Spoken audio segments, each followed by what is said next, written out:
We're going to Minneapolis next. And you know, when you are not 100% sure how to pronounce somebody's name, oh my God, it's the worst. So I think Siri Darling, I hope I got it right, but I'm sure I'm going to find out very soon. You're up. Thank you, Scott. My name is SAYRE, darling. SAYRE. Yes, it's Old English for a town crier or a court crier, a SAYRE. And I just love the diversity of questions in this conversations. It's just wonderful.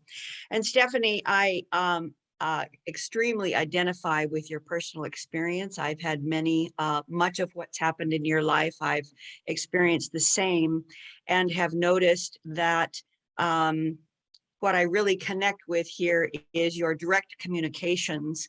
I am a communications professional, and I think the directness comes out of some of those experiences. I've also worked a significant number of large corporate crises, all in healthcare, which is kind of ironic, a profession that helps a lot of people. But here's my question. I realize it's human nature to not consider it a crisis until your hair is on fire. And having gone through a considerable number of crises, only to have one of the most significant things they do inside of an organization when the crisis is done, they fired or laid off the people or let them go who perpetrated it. And then everyone else has to go to an ethics class, which is the most irrelevant, boring, why are you talking to the choir type of experience imaginable.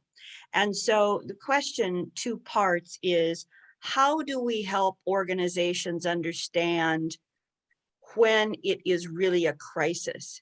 It can be a crisis, my language, when you are not working your own agenda and it's not on your own timetable.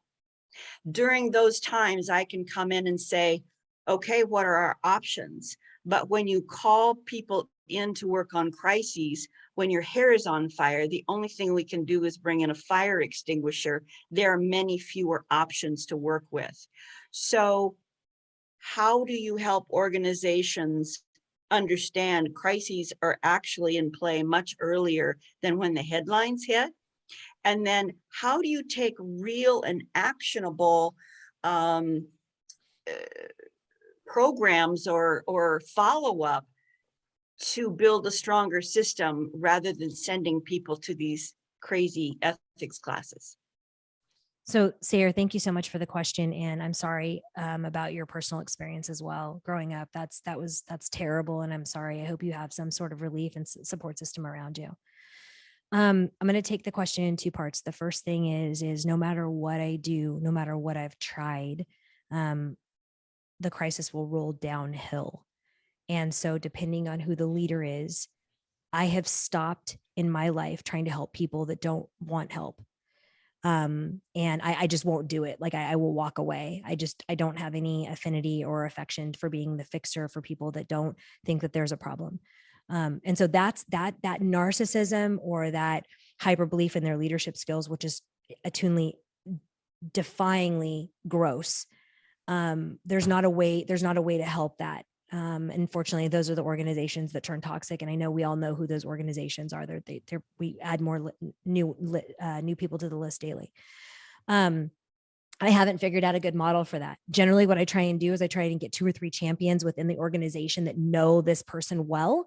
And I try and say, hey, you guys, here's what I'm thinking is going to happen. Now, I will tell you this is what I will tell you. In doing this, probably the 10 or 15 times that I have done it, and then they have not hired us, inevitably every single crisis has happened. There is never, now, whether it be small or large, it doesn't really matter, because if it affects somebody's livelihood, if it affects somebody's child, or it affects the corporation and whole as far as a branding or reputation, it's a crisis. The levels are really insignificant.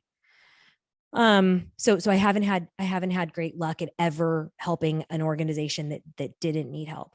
It's frustrating. It's like when you see this outplay, like here it comes in the news, and you're like, gosh, I could have really been so effective in helping them. And it's gutting. I mean, it's literally gutting. And then you know what they do? They reach back out. They're like, hey, can you help us now? And I'm like, totally. I mean, it's on every single media outlet. I absolutely can. I am Houdini and your fairy godmother. No, that's not how it works. It works from careful, consistent messaging and really changing the behavior. That's the most important thing. Your second question, compliance is brutal. Usually the outside firms, so generally the firm that's handling the investigation, will require immediate dismissal, and it'll require some type of managing within the law or ethics or whatever it happens to be able to check a box. So when those people go to court, they can show a document that says, look, we are never going to have this happen again. Has nothing to do with anything at all.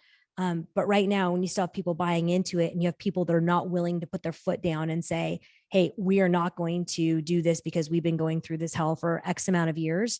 Right now, people need to keep their jobs. They have college tuitions. They have ailing parents. They just really, we haven't been able to make that culture shift yet. Beautiful.